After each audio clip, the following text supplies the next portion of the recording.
To skip breakfast or not to skip breakfast? That is the question we are answering today on Diabetes 180. For those of you joining for the first time, my name is Lewis Bertus. I'm a physician assistant and diabetes reversal health coach. So the topic that we are discussing is definitely a popular one. There's a whole lot of studies that correlate skipping breakfast to gaining weight.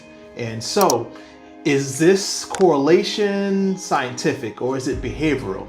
Behavioral meaning, are people who eat later in the day or making bad food choices, like, eating chips on the couch while watching TV?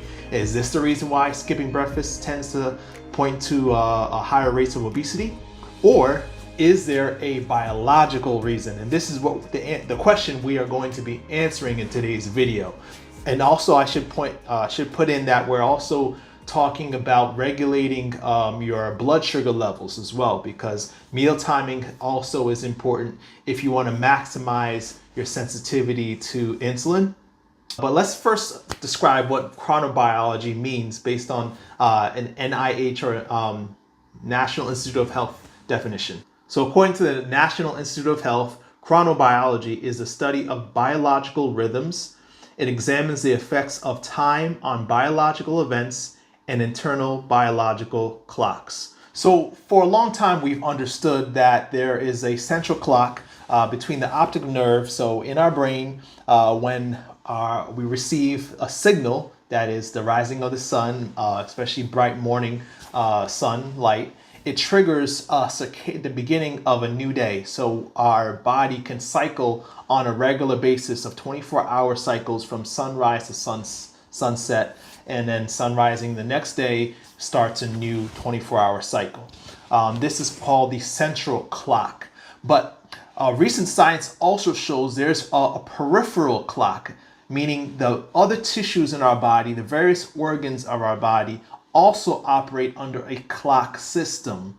And this clock system operates even outside of daylight and sunrise and sunset. So what's interesting is that these body cells, all the cells all throughout our body, known as our peripheral tissues, operate under food intake as a trigger for its biological clock.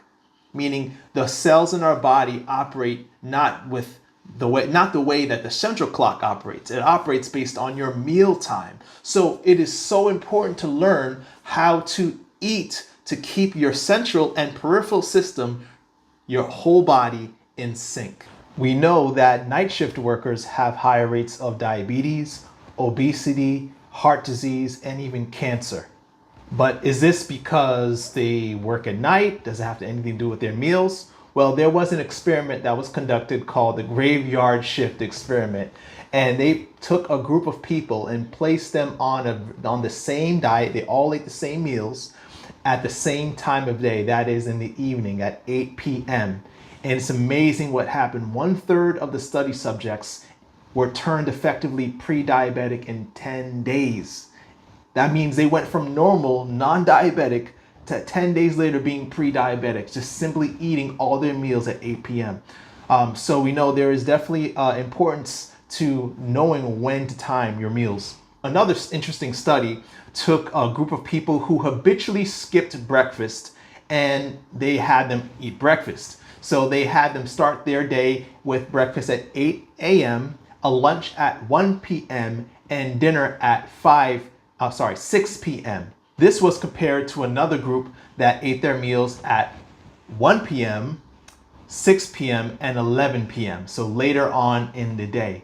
And compared to the two groups, the group that started their day with breakfast at 8 a.m. had improved cholesterol and triglyceride levels during the period of this study. So we know there is definitely an important factor to eating your breakfast and starting your meals early in the day. There's another aspect to this, and that is how should you construct your meals throughout the day. So you've probably heard, or maybe you haven't, a principle called eat like a king, dine like a prince, and end the day like a pauper. So according to this principle, do you get better weight loss and blood sugar and cholesterol levels, all markers of health, from eating your biggest meal early in the day? Well, a study was performed to test that. It was called Timing of Food Intake Predicts Weight Loss Effectiveness. And in this study, dieters eating their main meal earlier in the day seemed to steadily lose more weight than those eating their main meal at a later time. In this study, the Israeli research on meal timing, group 1 of 2 groups was given 700 calorie breakfast, a 500 calorie lunch, and a 200 calorie dinner. Breakfast like a king, lunch like a prince, dinner like a pauper. A second group switched it around and had 200 calories for breakfast, 500 calories for lunch, and 700 calories for dinner. Now, obviously, both groups are not eating many calories, so they should both experience weight loss, and they did. But the difference was the group 1 lost a lot more weight during that 12-week period. During that 12-week period, group 1 lost 19 pounds compared to the 8 in group 2. Group 1 also had the added benefits of experiencing 2 inches off their waist. And for a lot of us, that's good news. Just switching not just the timing of your meals, but the quantity of those meals also is important. Learning to eat your I should say front load your intake so that you're eating more food early in the day and less as the day goes on. One of the reasons this works is because of the concept of thermogenesis. Thermogenesis is basically the energy that your body uses to break down or metabolize meals. So for example, if you have 1,000 calories, it may take 200 calories to metabolize that meal. So the net is 800 calories. And what studies have shown is that what you eat early in the morning actually takes more calories to metabolize than later in the evening. So for example, again, if you had 1,000 calories for breakfast, it might take, 200 to 300 calories to process that. But that same exact meal in the evening takes up to 50% less energy to break down, meaning you have more calories left over that can be turned into fat. One of the interesting things about this is that there's a reason for this madness, right? The body is basically investing energy for the day. When you start the day, the body knows that your muscles need energy for the activities it's about to take on. So it takes a lot of time and energy to invest in taking that meal, that breakfast, and chaining the glucose molecules together into glycogen, which is the storage form of energy in your muscles, so that it's going to burn more energy in that meal in the morning than it would in that same meal in the evening. And this is also highlighting a very important fact for diabetics.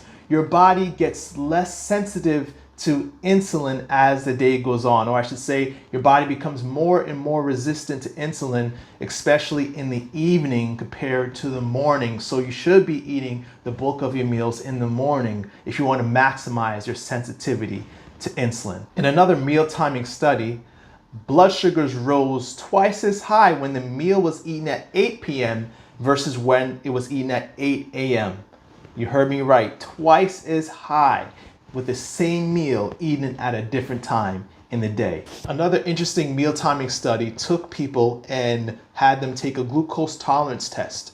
And a person could test normal early in the morning, but pre-diabetic later in the day. And another study, fasting blood sugar levels in adults with prediabetes were lower when they ate within an 8 to 5 p.m. window than when they ate from a 12 to 9 p.m. window. So when you think about chronobiology, it makes sense when you look at the extent of our human existence on Earth.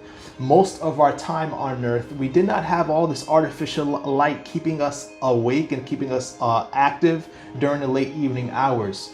For the most time on Earth, we were spent doing most of our activities during the day. So it makes sense our body is maximizing energy during its most active hours and trying to put the body to relax and rest during the evening, and so conserve energy.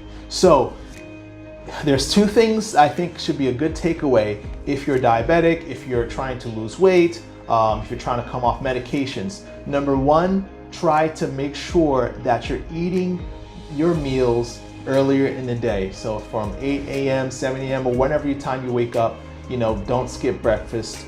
And so that being said, there's a second principle that should also be applied. That's the King, Prince, Pauper rule. Eating the majority of your foods, or I should say the majority of your calories earlier in the day versus in the evening.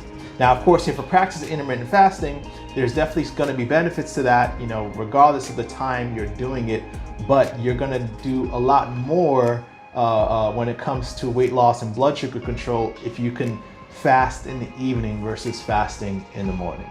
So I hope this all makes sense to you. I know there's a lot of science in this. If you have any questions, definitely reach out to me. I'll be happy to support in any way I can.